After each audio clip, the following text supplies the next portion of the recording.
love you, Linda. Love you. The courthouse the other day in the hallway, you're singing "Oh Happy Day."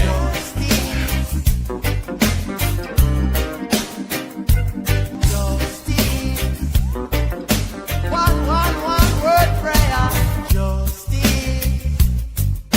Justice, where are you? And welcome. This is Justice Served TV. I'm Michael Bryant. Hi, Linda Kenney Baden. I just feel like I just saw you, Michael Bryant, on this. Seems like just moments ago. Oh, but, I'm doing very well, very well. Hello, everybody. For the theater, this is the illusion of the first time. So you just pretend. So oh, hey, haven't seen you in a while. How are you? Hey, Yeah. thank you all for joining us here on the chat. I know people will be joining us in there. We had about 2,000 of you chatting here today, this afternoon, as we were streaming this, what has become this atrocity in court. That's all I can say. It's an atrocity for justice, an atrocity for fairness. It's an embarrassment, I believe, in how people are watching the justice system. And well, I'm so glad we have cameras in the courtroom to show it all. Yeah, that is true. It is, as we were talking about earlier, it's the Delphi case with cameras. So it's unfortunate, and then we're seeing it unfold, and it's so frustrating. There's not a damn thing you can do as you see this carnage. You know, it's like watching a wreck, and you know there's going to be tragedy. There's going to be victims, and you can't do a damn thing about it. So. Yeah. So today started out good with Alan Jackson. He got to redirect on Crash Daddy Wolfe, and he said about that whole arm that Hank Brennan spent the whole day on. And so, why did you use the 50% median weight of the average of the arm? Well, that's because Judson Welch and the Commonwealth's expert used that. All right. And so all that was irrelevant. Whether the jury felt that time wasted, I don't know. And then we went to a big moment. And I think one that's going to come back to haunt the Commonwealth. I think if Karen Read is convicted, I don't care what kind of charge is given. Apparently they're going to ask for a new charge tomorrow. This was a third mislead by Hank Brennan, in my opinion. Whether or not it's misleading, mistaken, or lied, that's another thing. But what happened, Michael? You want to tell Well, me? you know, how do we describe this? How do you forget?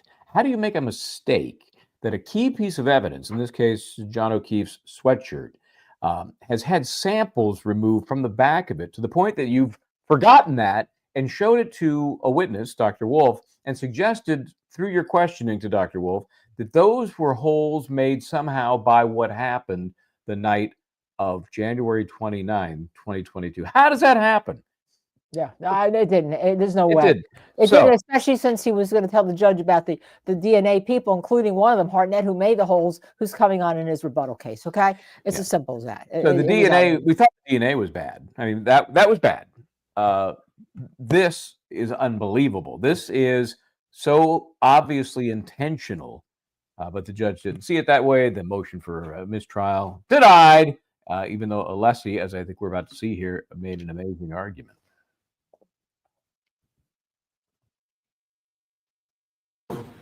So, Your Honor, to do this quickly chronologically, so we have a hoodie sweatshirt that was brought into the criminalist, Ms. Hartnett, with the back of the hoodie with no holes on it. The criminalist makes cuts to the back of the hoodie, makes cuts to the front of the hoodie. The exhibit, Your Honor, depicts those. There's a chain of custody document that describes the chain of custody for the hoodie and the cuts in the chronology. And of course, we have Exhibit 88, which is the hoodie. So what Mr. Brennan did, and I'm now pulling Exhibit 88, he holds up the back of the hoodie, which has cuts in the back from the criminalist, somebody from the Commonwealth, a witness in this case, Ms. Hartnett. She's testified. And Mr. Brennan has indicated he wants her to come back and testify, which we welcome. And now what we have is we have holes in the back of the sweatshirt that were dramatically held up and confronted with Dr. Wolfe, and then the jury sees it.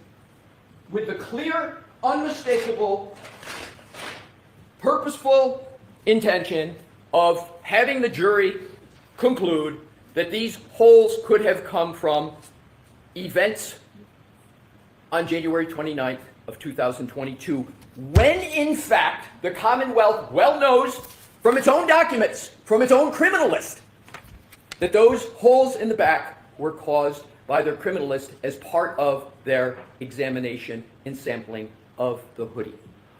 What could be more egregious? What could be more misleading than that?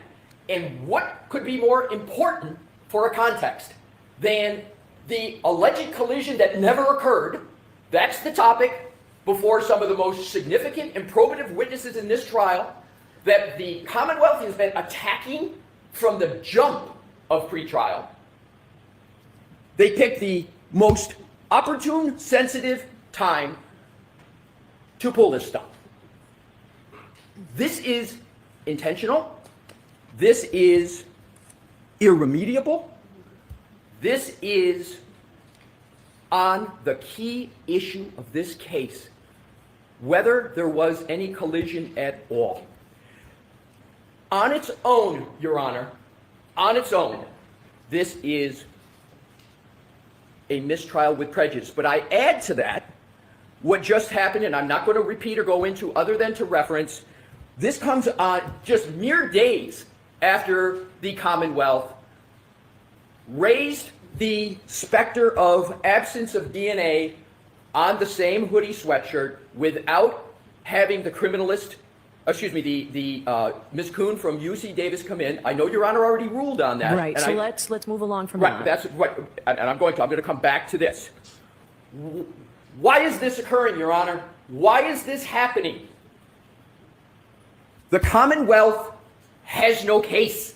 They have no collision. They are desperate and are trying to create evidence of specters of collision where the evidence doesn't support it. So what have we come to? We've come to the manufacture of evidence.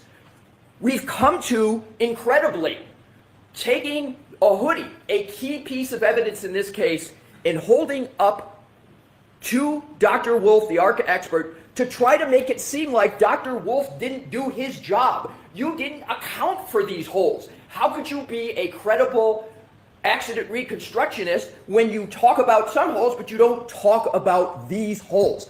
Knowing all along the holes that Attorney Brennan is trying to impeach Dr. Wolfe on were caused by the Commonwealth's own criminalists as part of sampling. I don't believe one could come up with more misleading, misdirecting, elusive. I think we can stop it. More misleading, misdirecting, misinformation than the Commonwealth did. And then the judge. You mean it wasn't a mistake? It wasn't a mistake. I'm mistaken. Oh, come on. All right. And then the judge rushes through a curative instruction. She wants to say, well, you should draw no inference from it. We could do a whole show, and maybe we will, just on this whole clip of her. And then she gives this namby-pamby, little ridiculous curative instruction that's not good enough. And apparently they're going to come in tomorrow. I actually tweeted about it. They're going to come in tomorrow and they ask for one. She's going to deny it. She'll deny it. Yep. Of course she will. They need to make the record. That's what this case is all about, making a record for the appeal that you hope you never need. Yeah, that's what it's about. It is so full of holes. It is like a textbook on how to poorly do a trial and how to set a trial up for appeal.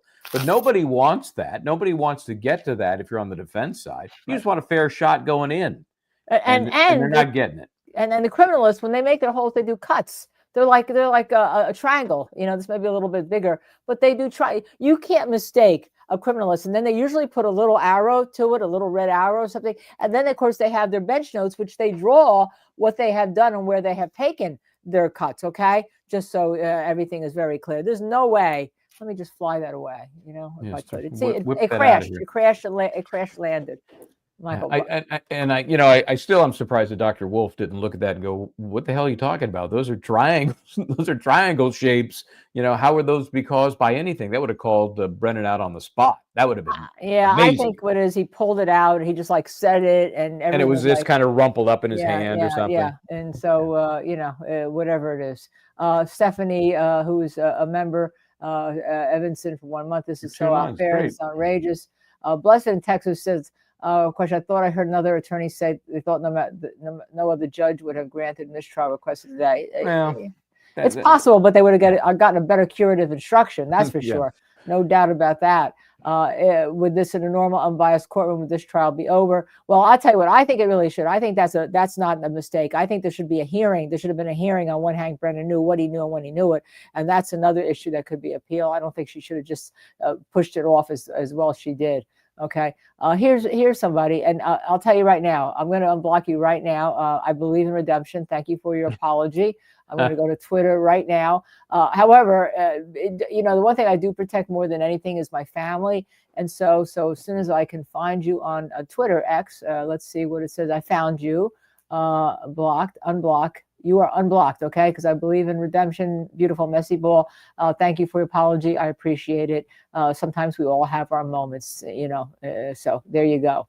Okay. This is for you, Michael. Just River P2. Why do you think, unless he made a suggestion to the judge, she jumped on his remedy for the jury? Wait a minute. Why do you think, unless he made a suggestion to the judge? Well, yeah, he said, that's what he's going to do. I mean, that's what he should do. But she's not really having that. His remedy was much more complete because remember, he knows he's going to lose. That's not a surprise. He knows he's going to lose. He's ready for the curative instruction that he believes is appropriate. He should weigh in on that. She's the judge, of course. She gets to decide. But in this case, she really doesn't even listen to him. She doesn't care. She's got her version. She then said, when they tried to revisit it at the end of the day, she said, well, as I recall, we changed it.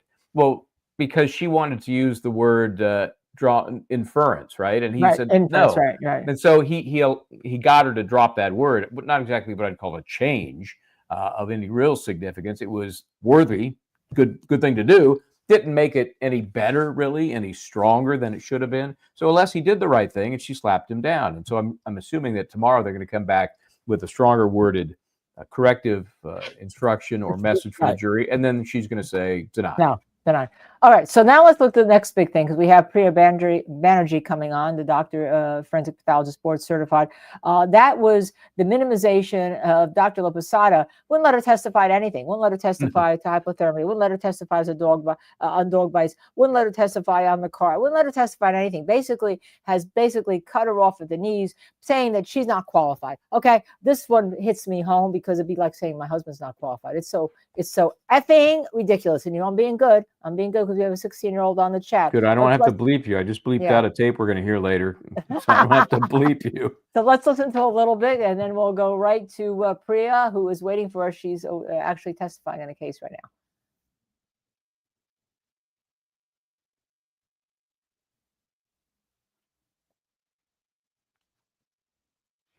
now. Court personnel waiting so that we could have that voir dire.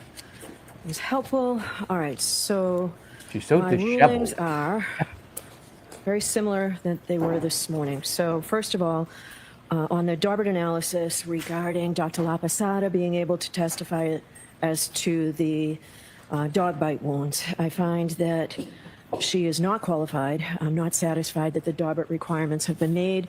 Specifically, not just the experience, but the reliability of the methodology she used and how it was applied. So based on that, she cannot testify to the dog wounds. And I want to take a minute to differentiate this testimony with Dr. Russell's. I found that Dr. Russell was an expert, qualified to testify as to dog bite wounds, mainly from her experience in the ER, coupled with her being an ME. Dr. Laposata does not have that experience. I found that Dr. Russell's methodology was reasonable and was sufficient, and I found that it was appropriately applied. Remember that Dr. Russell was published in the area here. So regarding pages 10 and 11, all of the text on Dr. Laposata's report on pages 10 and 11 that start with the injuries on Mr. O'Keefe's right arm are excluded. Now moving on to the testimony regarding not being consistent with a motor vehicle strike, I find that Dr. Laposata's opinion on these not being the result of a motor vehicle collision exceed what is within her scope of expertise in some regards, not in all, in some regards, significantly, like I said this morning. So on page 17, all right, we can first stop sentence it right is there. in. Let's The stop second it right sentence. there. Yeah, I think that's enough. Because, let's stop it right there because medical examiners here, she had 50 cases dealing with dead people and 70 that she supervised, okay? And we're talking about somebody who's dead, all right? And then remember, she had a close call with Dr. Russell. This is a medical examiner who's used to dealing with them, used to do the cause of death. I find this outrageous, and I take it personally, and I want to know what the medical examiners in the United States of America are going to do about it. No, too much to put on Priya's plate, but we have Dr. Priya Banerjee with us, board certified medical examiner, forensic pathologist, board certified forensic pathologist, and also worked in the office after Dr. Laposata left, the same office in Rhode Island. Dr. Priya, welcome back here. Well, Hey, there you are. Okay, all right. Hi, Doc. I went on a rant about this, Priya. I find it outrageous. I wasn't able to watch the live stream, so I just saw that now, and my jaw dropped.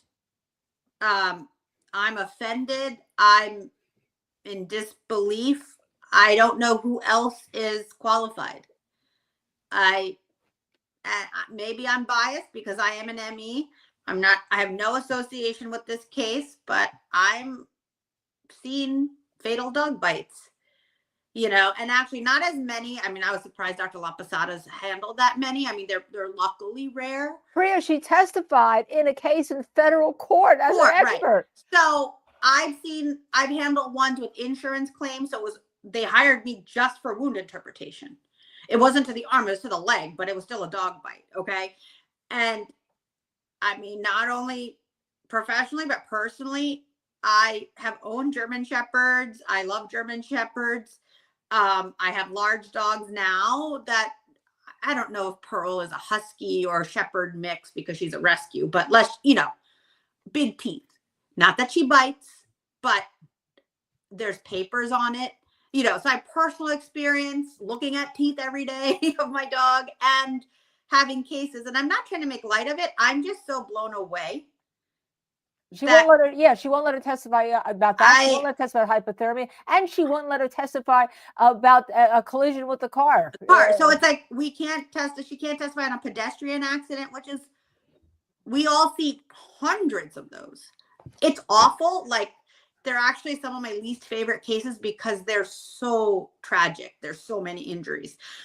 But the dog bite, the hypothermia, what is she going to testify on then? Well, all she let her testify to was that there were no bruises on the legs. Right, so no impact from the pedestrian. But not the connection between a motor vehicle accident and the bumper traditionally causing those kinds of bruises. That's ridiculous. She wasn't allowed to make that connection. It was, she gutted her testimony. Yeah. And not surprisingly, maybe this is part of the let's shorten this trial theory that we seem to be following under Judge Bev.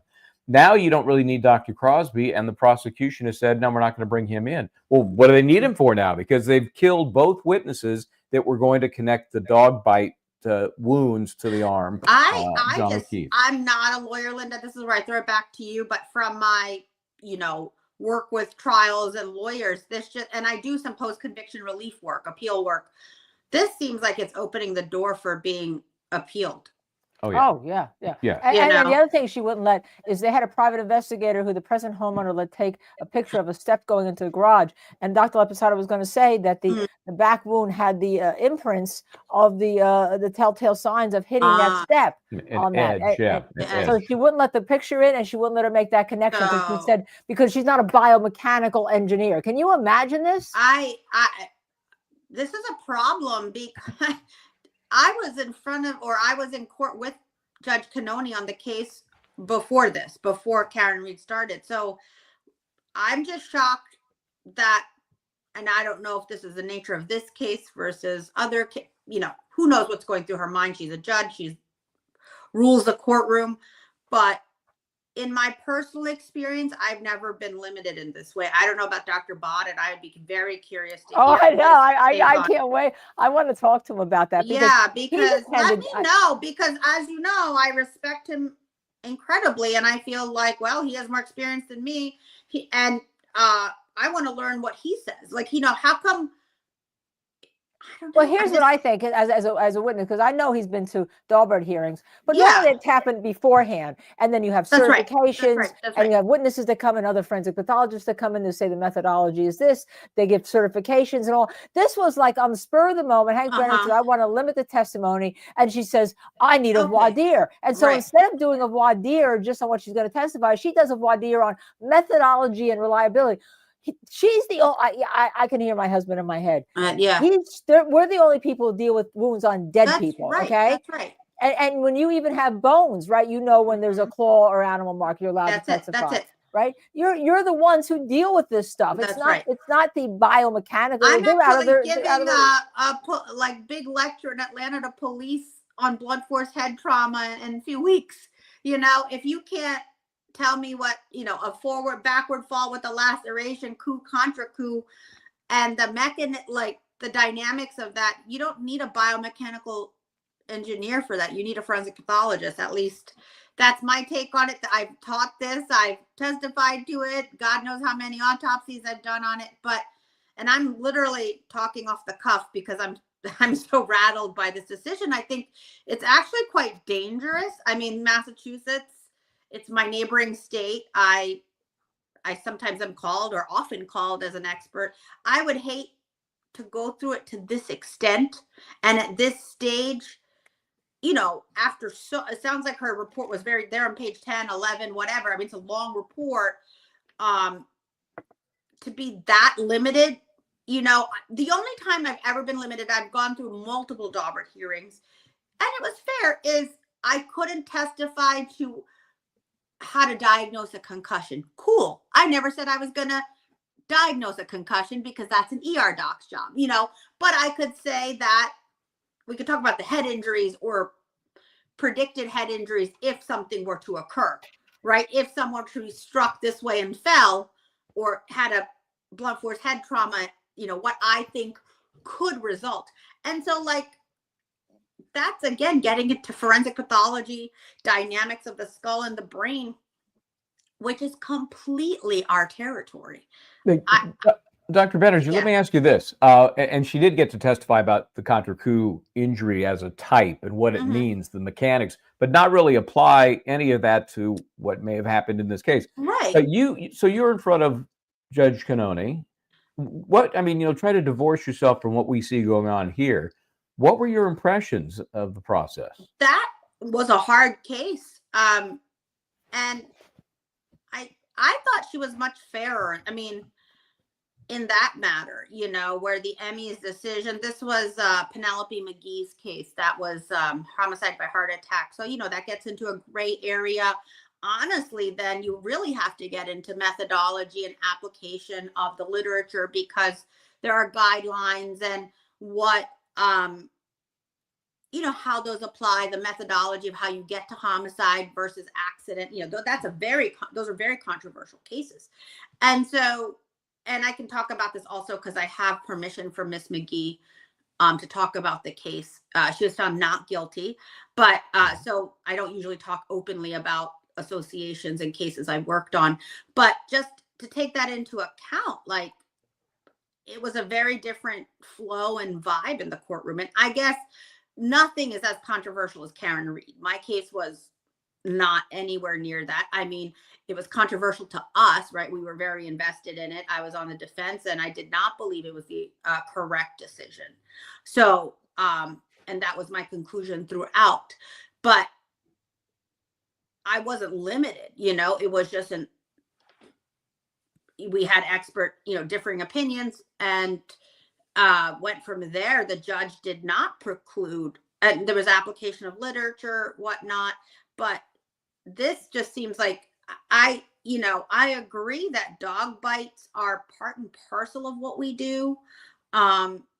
Unfortunately, we see the very critical ones, you know, the deceased individuals. We don't treat the ER ones because, like, one of the surviving cases that I worked for an insurance company, it was a single bite puncture. It wasn't luckily that bad, you know? And so did they go to the ER? Yes, but that was a much, you know, lower on the scale than multiple wounds. It was way less than the injuries were way less than Mr. O'Keefe's arm, you know, whether we're debating what they're from, but I'm just saying, so it was much more isolated. And even then it wasn't, you know, I could say, and then I look, oh, and you know, it looks like a dog bite, whatever. I was accepted, you know, in that case, and my opinion was valued. They came and sought me out as the expert for, you know, the pertinent expert to look at this case. So I'm just shocked. Again, I probably said this 10 times now, that this was the extent of her ruling. And this is the first time I'm hearing it. So you're getting a very honest reaction from me. Yeah, I haven't distilled any of it. And we appreciate that. So what is your gut takeaway from that? Let's say I you were think the expert. What this would you be thinking? I think this is damaging. I mean, they're not being able to put up their case, the main theory in their case. And to me, I mean, this is again where I defer to Linda as the attorney in the room. But, you know, what I do as an expert is review the case, tell them strengths and weaknesses, right? When we're preparing for trial, like, this is how we should go. This is what I think the strong points are. This is where either there's no evidence or the evidence is weak. But to me, to block it, like, again, I think this comes up for a huge, I don't know which way this case is going to go, you know, but it limits the reasonable doubt, right? When the first trial went, it was a hung jury because of both interpretations. And it was a different expert on the defense, but that theory was put forward. And I just don't know how you can limit it, because it's not like they're going to have a different person. I mean, they're going to have Dr. Russell about the dog bites, but I just don't know. She's an ER doctor. She's not the That's forensic right. She's not pathologist a who does the forensic wound. pathologist. That Right. does wound interpretation that is applied to people that are She's dead. not going to really see the pedestrian aspect of it. Yeah, Doctor. Right? Yeah, Like, yeah. the judge limited more than just the Right, dog bite. right. She can't say. Oh, She yeah. can't talk. Right. And then the Wisniewski spots, the ulcers, the pancreas, whatever the issues are in this case that you see with hypothermia, that's not going to be addressed by an ER doctor. So that is just like, let's remove the dog situation. But the other things are even more essential and part and parcel of what you do, what you're Yeah, trained for, what your so- certification is. I don't know why methodology and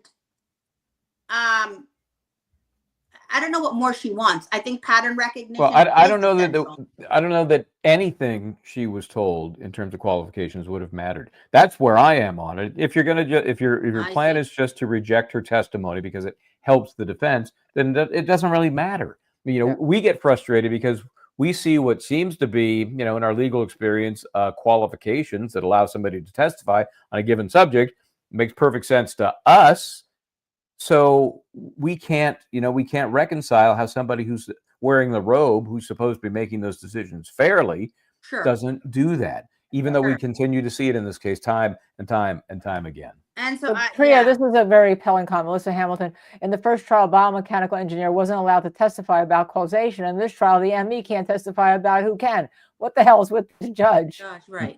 Okay, so yeah. You I don't know. know, I and think you guys got to take some steps here about the Dahlberg is one thing, but this had nothing to do with Dahlberg. This is just plain a slapdown of medical examiners I and think it's- disregarding them and their testimony and their training and education and their value in society. And I think it's Right. wrong and bad. And the other thing is, the state's ME said undetermined, you know, and so that's fair in her. I mean, that's fair. It's a fair ruling on, you know, if you go by her word. But how can the defense not have an opposite expert, like, to And of course, combat the that? Commonwealth wanted to keep that out, Priya. I don't know if you know that or not. The Commonwealth wanted to keep the word undetermined I'm sure. out of the case. But I think the issue becomes fairness too. They're not on level playing fields, right? If you limit Dr. Laposata so much, and I've never worked for her. I mean, I worked a decade after, like, I don't know when she was last in Rhode Island, but we never had I have no bias towards her, you know? So I just think it's a very unlevel playing field, and you have to, I don't know. And I think that's where you know, I'm shocked that the Dahlberg is this severe, having been through them, like I said. And yeah, especially since it wasn't noticed as a Dahlberg hearing. Right, It's and her, then right? Especially noticed I as a think It's Dahlberg. just part a of what simple voir dire. That's all. But I think, okay, well, I've been through this as a Dahlberg challenge, not as a voir dire. But I think, you know, call it what you will. But I think this almost steps into what I would suspect was the jury's work. Who do you believe? Not to limit from the get-go. Does that make sense? Present both experts and then let them decide versus not have the data or not the opinion. You know, usually battle of the experts is what you see. Yeah. Well, we've seen it witness after witness after witness that the It's judge is unbelievable. limiting things that are being said, so the jury never gets to hear it, never gets Right. to factor that into any decision-making process. Yeah, and they don't know the defense had evidence that changed it. It's going to Well, be and Mr. Jackson never proved what he promised to prove to you. They don't say I because don't you, judge, prevented it. right, like you're gonna get, but also my report have numbered pages, right? So you're gonna get 1 through 9, and then suddenly some are missing. Like you're gonna see that at the bottom. Yeah. And then Priya, think, you are just wonderful. We thank you for And you're in the middle of on. testifying somewhere, I'm is that all right? over. I'm Lindsay going Niles for said, trials all over. Yeah, and if the teaching and Commonwealth ME can testify to medical causation of injuries, including dog bites or vehicle pedestrian, then why can't another board certified That's ME right. pathologist with over 10,000 autopsies? That's both autopsies and supervisory autopsies testify. Yeah. So. Well, that means that's under this rhetorical. you would be eliminated. But under all that analysis, my husband would be eliminated. If he that's didn't right, write and that's all what I dog don't bites. get. Right. Yeah. And you, He I know could've- you call he him could've the written the original chapter. gangster. You call He him could have written the chapter and still been limited. yeah. Right. Thank you, All right. thank you, Yeah. Dr. Banerjee. Thanks. You're wonderful. Yeah, Thank take you. Always care. good to so see much. you. Good to see you Good to too. see you. And as we're switching topics here, I see you. Thank you for your donation. The Yeah. plexiglass mounting is solid evidence that Hank was lying and hiding evidence. He then used that lie to try and ruin testimony from Wolfe. You are absolutely right. I think that it was in the plastic. It wasn't even plexiglass because in Hernandez there were plexiglass and they were pretty clear. And this was like kind of smooshed up in a plastic. You really couldn't see for effect. And Steve, 24, how does the defendant get a fair trial if the judge won't allow experts to testify on behalf? You All can't. good questions that Good unfortunately questions. have no answer in this particular case. Yep. They don't. The answer don't. is they don't get a fair trial. Yeah, they don't. That's exactly it. Okay, Michael, I think we have another guest waiting in the wings. Do we? I can't keep up. Yeah, another guest waiting in the wings, and then we're going to come back to the bias of the court after we listen to this gentleman talk to us about one of the, I guess, it was at least players in the first trial. Yeah, let me set up what's going on here. Last time I was up in Dedham, I met on the courthouse steps as I was just wandering around annoying people. A couple that were out to visiting from Utah who had just been watching the case, had thoughts about it, and really just wanted to see what it was really like, in the hood there. And so this gentleman and his wife, they come out, we chatted. It's on the interview that I did on the street there. Look that up in our library. But then after the fact, later in the day, this gentleman and his wife are wandering around. To be honest, they're kind of sightseeing the true crime hotspots, including D&E Pizza. And so there was a bit of an altercation. Before we get into that, though, let me bring on Robert Smith. Is that your real name? Really? I mean, really? Is that your name, Robert Smith? Really? Yes, sir. Yes, sir. Are you related to Joseph Smith? Are you down the line there from Joseph No, Smith? sir. No? No, sir. Okay. I'm actually not originally from Utah. Oh, all right. Just thought I'd make that connection. It seemed like a natural. Well, thanks for joining, Robert. When we spoke, I say we because your wife actually did most of the talking, and you were there supporting her. But she was telling us how intrigued you'd been by the case, that she had a horrible kind of similar related experience. Her husband was killed by friendly fire. He was a cop, and that whole investigation, she was sort of kept from the truth, right? And so this case has resonated with her and the other cases in that area, the Stoughton case with Sandra Birchmore. And so another reason you guys felt kind of attracted to this. So set up for me what happened when you kind of wandered around town to get a sense of these areas you had heard so much about during the trial. Sure. Yeah, we were actually in town to do some fundraising for Karen Read. We own a nonprofit here in Utah, and that's the basis of the founding of this nonprofit was really around my wife's experience, which is a little bit of Karen Read's story and a little bit of Sandra Birchmore's story. So it's basically, I like to say, when the brotherhood comes first, truth becomes a casualty. And that's what we're seeing in Norfolk County, and that's what we see out here in Utah, and I'm sure everywhere in between. So we wanted to lend our support and tell you, you're not alone. We see you, we support you, we're here with you in spirit, and really get a feeling, a firsthand experience for that environment and what's happening there. Because watching you guys, and I got to tell you, thank you so much, Linda and Michael, for fighting for the First Amendment rights. Without pioneers like you putting in your energy and your dedication, it would ripple effect across this country. So thank you very much for that. I think Robert, let me just tell you one other thing that you may not know in terms of Sandra Mhm. Birchmore. My husband was the one who's hired by the civil attorneys and broke that case open without it being a homicide. You have to wonder about Massachusetts, whether they'd ever allow him to testify if he were in Judge Bev's court. But he's the one who broke that open. And then the federal government hired another pathologist who checked him to see if they agree with him. He did. And then here we are with Matthew Farwell getting indicted for the murder of a witness in federal court. So just so you know, I always throw that out to the viewers in case they don't. Excellent. Thank you for that. Yeah, so we were in town to do fundraising. We raised some funds for Karen Read's defense fund, and we used our nonprofit We All Matter Alliance for that. And I want to tell you the lead up to this this incident that we had with Chris Albert and his group within D&E.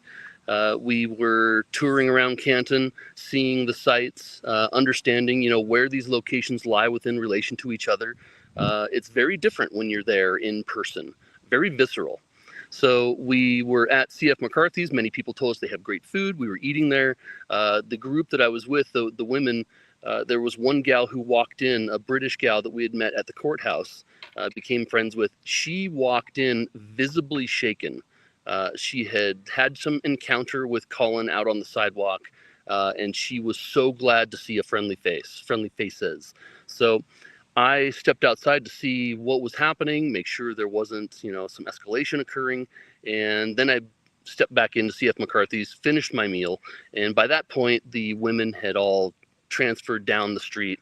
And so I left by myself, walked by D&E, and that's when Chris Albert started yelling at me. So being that there were 3 men, possibly more inside there, I'm smart enough not to engage when it's 3-on-1 or possibly more on one. So I de-escalated the situation and, went about my way. But it was a verbal assault. And I instantly understood what this community has been living through. So later, let me ask you, Robert, before you move on. So you just walk by. Yeah. You're not like sticking your head in there, identifying people, or you're on the sidewalk. Correct. Walking by. The door is open. The door is closed. Door is open. Door is open, so they can see you wander by. You pause. You look in. No, I had my phone in my hand. I was kind of looking to see where the girls were so that I could meet up with them. And being unfamiliar with the area, Google Maps is my reliance, and Google Maps has been having a little bit of trouble, so it was in and out. So I was just walking down the sidewalk with my phone in my hand, and all of a sudden I'm being verbally accosted by a person I don't know, and who doesn't know me. Whatever you're comfortable sharing. What kind of things were they saying? Out of the blue, they say. Well, he was wondering if I had gotten a good picture of his son. Okay. Who also was out on the sidewalk earlier. I wasn't there to take pictures. I did notice him pacing on the sidewalk, and I just, like I said, wanted to make sure there was no escalation occurring. So I stepped right back into CF McCarthy's, and then later, maybe 10 or 15 minutes later, exited, and I was alone. So I decided to de-escalate, not antagonize or engage. And then later we were returning to our parked vehicle. And I had told my wife the story.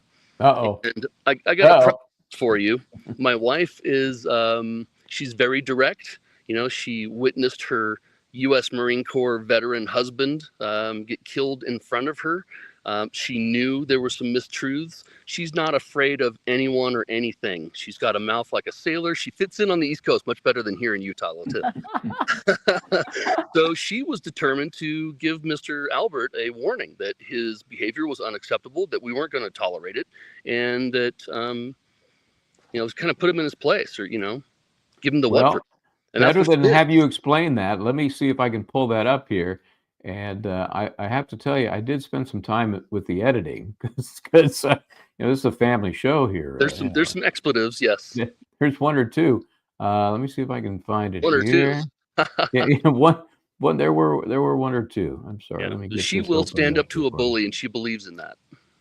Well, she certainly did. And then I want to ask some questions after we watch this here. Hold on. Let me see if I can find it. We got a lot of things open and going on here, don't we? There we go. Don't ever aggressively assault my husband again, or you'll heal. Okay? Assault? Yeah. Don't ever.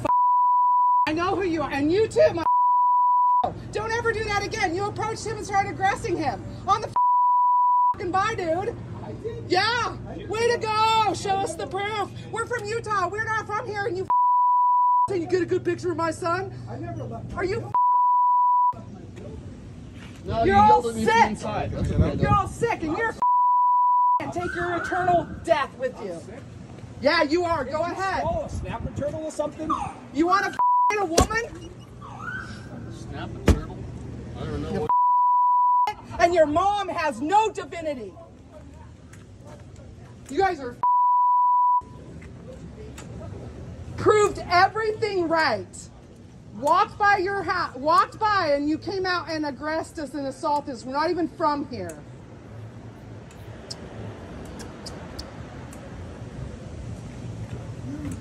You and Colin, we know you're a rape somebody. Yeah, close your windows. You're That's why everyone's scared of you around this town. Not anymore.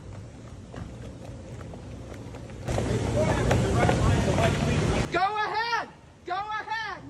Okay, let me tell you what that was. I tried to boost the audio as best I could. That was apparently Mr. Albert, Chris Albert, saying, "You know, I have a direct line to Canton PD." Is that what he said? Correct. And ironically, there was a Canton police officer right across the street. Let me see if there's. I think we're at the end here, but let's let me see. Maybe. Whoa! They changed. There we go. Let's see if there's any more in here. Let me. I can't remember it. It's coming up to an end here, though. I dare you. I'm from politics too. My grandfather was in politics too. I'll bring Utah to you. Yeah. Direct line my ass. So do I.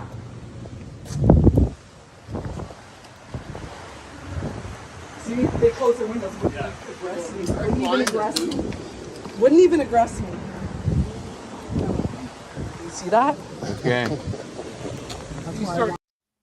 I have to tell you, Robert, I love her because Debbie J gave us a donation because I ranted today, also put it on X Twitter and ranted on the show about the whole thing here. So I can understand. I really appreciate your wife a lot. Thank you, Debbie J. We'll just keep sharing that rant. That's why Olivia also shared it. And things like this. I have a direct line to the Canton police. Yeah. You couldn't see it, but he had closed the door shortly before that and then opened it very quickly just to pop his head out, yell that, and then close the door again. Yeah. I mean, it's clear he's used to this. And I asked you this earlier because I think it's a legitimate question. Some of my questions are illegitimate. This was legitimate. You know, they've become kind of a spectacle, right? And so I'm sure they're hypersensitive to anything and anybody. But you're telling me you just were walking down the sidewalk.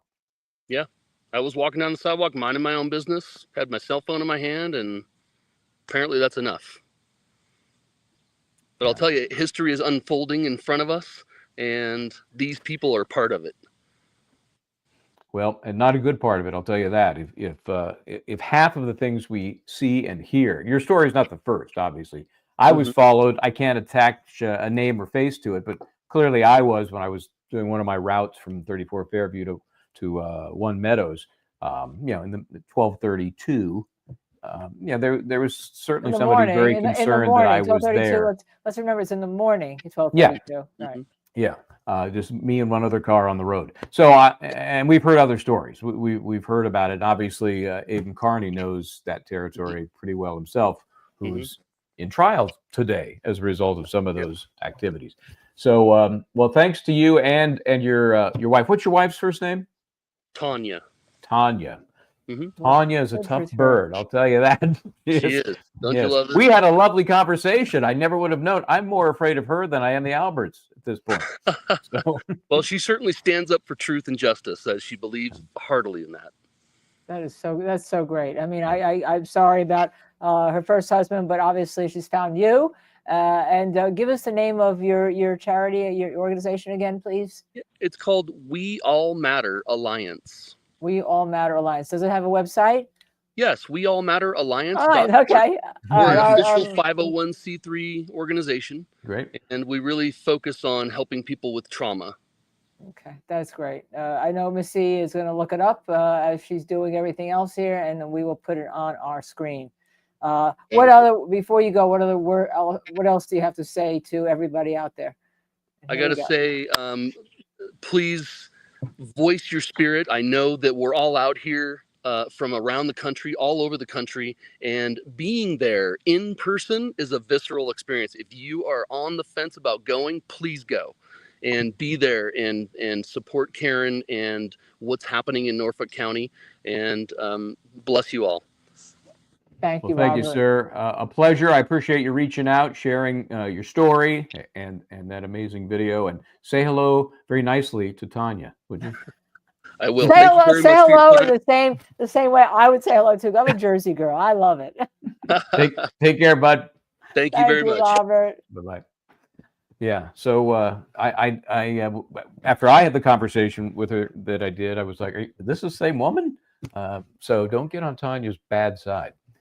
Crazy, Her story is to come through all that, and they had the organization to help people that have PTSD and trauma and all. I mean, they get it. They understand. Sure. Yeah. So they've taken back with them a little piece of what's actually happening there.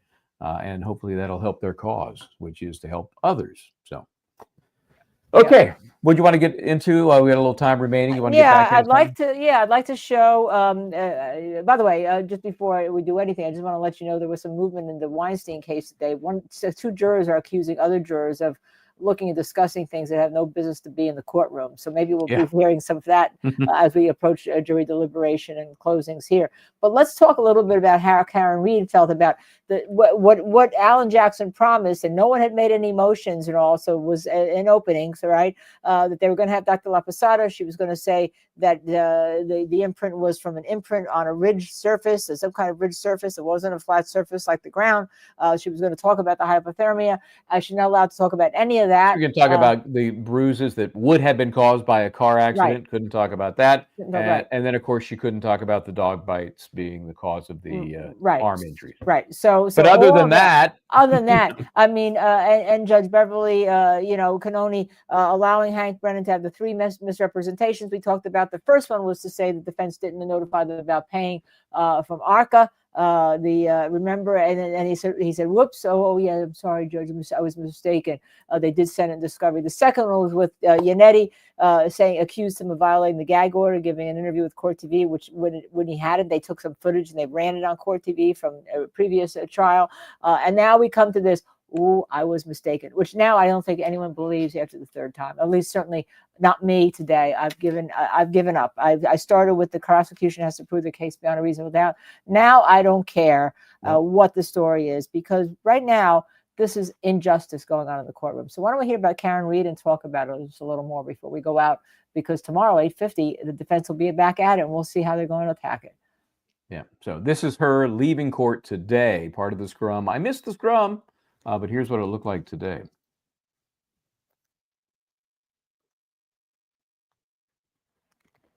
Time around for your side of the case. Dr. Laposata is gonna pretty sure it's not coming back. Is it the hypothermia situation? Yes. How about no dog bites from the doctor, though? Is that somewhat disappointing? Chris. Yeah. The holes on the shirt were entirely misrepresented by the prosecutor. You said about the holes. Were entirely misrepresented by the prosecutor. Hence all the delays today. That was Hank Brennan. To make it look like they came from January 29th and they came from May by the criminologist. What do you think of? So, and that was, I think it was Ted Daniel that took a tumble there. It happens. I was up on the edging. There's an edging there between the lawn and the sidewalk. Kind of keeps you from getting too tangled up with other people's feet. That's also where Matt Johnson from Court TV smacked my microphone out of the way because I was kind of angling in and invading his space, but that's kind of the nature of the scrum. Anyway, so she's pointing out the obvious things that the doctor was not allowed to testify about, the obvious problems with Hank Brennan. I'm sorry, apparently I'm mistaken that the sweatshirt, as I call the sweater, had been cut in the lab prior. My bad. So, yeah, we talk about how outraged we are at all of this, as we should be. But if I'm the defense, I'm a little worried. And I don't know that I would have said that before last Friday when Dr. Wolfe testified and we got into all the testing that broke the tail light, broke the tail light, all of that. I think if they say they're not worried, they're fibbing. I think they've got to have some concern. Yeah, I do too. By the way, Robert says that they raised $250 for Karen Read in 1.5 days. Unfortunately, the trial was suspended half of Wednesday and all Thursday. We were there Tuesday to Thursday, just the two of us, he and his wife. His organization will match that for a $500 donation to Karen Read's defense fund. So if you donate to Karen Read's defense fund, I'll let him know, and he will match that. And they are a C3 501c3 corporation, which is the official need to. You can write it off, and they can properly handle it as a charity. Anyhow, I just find this whole thing outrageous. I think that she's again put the defense in a bad state. I think that when they come in tomorrow, they have to not only ask for a curative instruction, they have to ask for a cumulative mistrial motion. She will deny it, but they got to keep going at it because right now it's just awful. They don't have a defense right now. They have no defense. No, it's been gutted, and that's why the rebuttal case isn't as necessary as it was before. If I'm on the Commonwealth, having seen what's happened in the last 2 days, I'm not sure I need to rebut anything. I don't know if I'd give him the opportunity. Exactly, because he's going to spend 30 minutes with Dr. Laposata, and mark my words, he's not going to go into her findings. He's going to go into her past history, right? And then Rensselaer, he's already got a motion to limit Rensselaer's testimony. Yeah, which she hasn't gotten around to. So that's going to happen tomorrow, right? She hasn't gotten around to reading it, taking out his PowerPoints, which is taking out his testimony, right? If you take out his PowerPoint, you're taking out his testimony. So she's going to grant that. I mean, what else? And so and then that's the end of the defense case. And then he plans to bring Welcher back in, and then the DNA people and somebody else.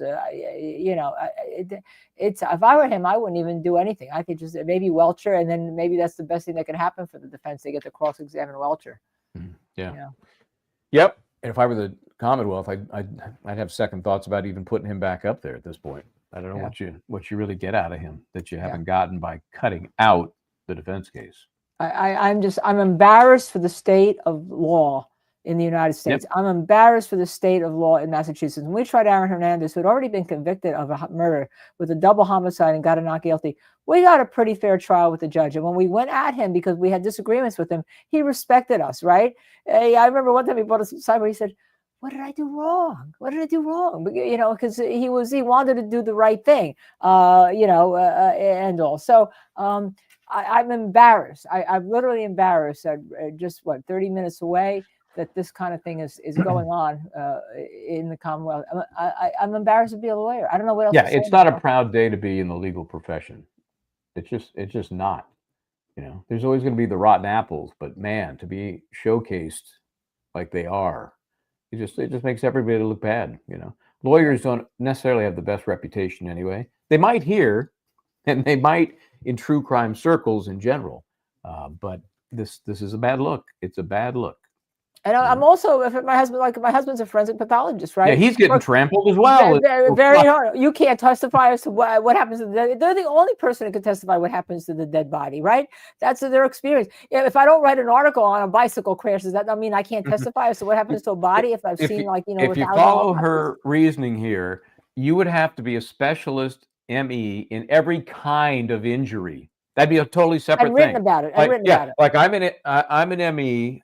And I do forensic pathology, but only on paper cuts. That's all I do. That's my expertise. Don't talk to me about gunshots. Don't talk to me about getting hit over the head with a hammer. Paper cuts. I'm qualified for that. That is so ludicrous. Yeah. It's an embarrassment. And you know what's going to happen is the Commonwealth is going to get bitten in their little tushy because someone's going to come back on them and do it for their ME, and they're going to point to Hank Brennan with Oh. this thing. And then what are they going to do? Okay, you're going to be in big doo-doos. Okay. Yeah. when Well, it depends comes on to who's sitting on the bench, I suppose, right? Yeah, I guess so. I guess Yeah. that's what it depends on. Because Who's sitting on until the it bench. becomes more, established law, either by appeal or legislation, it's the Wild West, and any Yeah. judge can twist that analysis any way they want and just Yeah. wait for somebody to challenge them. Yeah. Anyhow, I see that Skyhopper T16 Media is complained. Raise your voices up to everybody. That's all you can do. When you have a movement, you got to sing it, and you got to sing it loud, right? And you got to sing it in unison. And We should look at, there must be an organization that even those of us out of state can make note to in Massachusetts, basically a complaint department. There's got to be. Now, whether it does anything or not, but makes you feel better, I don't know. But doesn't hurt. Doesn't hurt. Simply, the legislators there, the county officials that are there. Yeah, just ridiculous. It's just ridiculous. I'm mortified for the day. Even the forensic pathologists who are board certified, they have an organization. Do something, okay? Do something. So.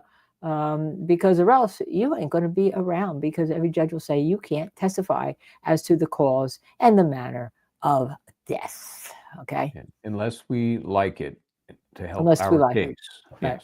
Unless we like you're it. fine. Okay. Okay. Well, the U.S. Department of Justice Office of Civil Rights. Right. That's, as a matter of fact, the head of that formed your group that actually funded Mark Randazzo, right? The Liberty Center. Out of Arizona. Right. She's now at the head of the Civil Rights Division, the U.S. Department of Justice. Yeah, raise your voice to her. Let her know you're not happy about what's going on in the Commonwealth of Massachusetts, specifically in the Sacco and Vanzetti courtroom. Yes, and I would hope it's limited to Norfolk County, but who knows? Who knows? Yeah, who knows? All right, Michael Bryant. Tomorrow, let's go through the plan. The Center for American Liberty, right? That was it. Oh, good. That's nice. Yeah, and tell Daytona that I sent you.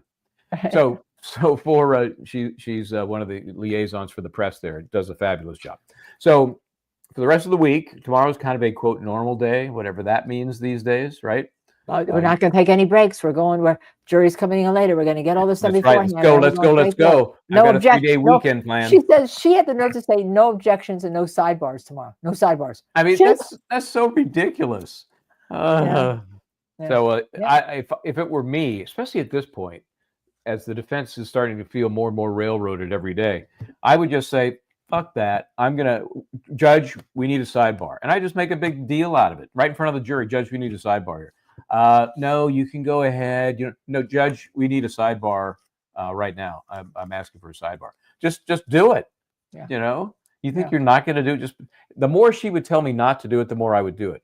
We're going to see that tomorrow. I think you're going to see the defense coming in with lessee guns ablazing. And I don't mean real guns. I mean his talking vocal cords. Yes, he was firing today. I'll tell you that. Good for him. And then Wednesday, who knows? Thursday, who knows? This could be to the jury by Friday. Who knows? We'll see. We'll see. We'll be there, and then I'll be going up there whenever that happens to be. And I'm hoping for personal reasons and work reasons, it's not this week. But whatever it is, it is. Yeah, me too. In any event, we are going to be streaming it starting at 8:50 in the morning live tomorrow. I'll be on the air. Then Michael Bryant will come on. Lunch hour, we'll talk, and then he'll take over the afternoon show tomorrow. And then hopefully we'll have a 6 o'clock show tomorrow night. And we will see. We'll see who we get, depending on who is on. We may ask Stephen Plore to come back on if Dr. Rentschler is cut off. So we'll see. Yeah. We shall see. All right, then. Well, in the meantime, do that. Hey, I did that this morning. You may have missed it. I was so proud of you. No, I put it in the chat. I'm so proud of you, Michael. I put it in the chat. Thank you. Okay. So much. In the meantime, could you hit the like button, please, and the subscribe? We're almost at 15,000 subscriptions here. Like I said, we're young. We're trying to get there. So just hit that. It doesn't cost you anything. Hit that subscribe, the like, of course, the share. And then if you hit notify, you'll get notified tomorrow morning when we go live at Justice Serve TV. Very good. And I've been holding off. I'm going to subscribe. I've been waiting. See you next time. Try to do the right thing.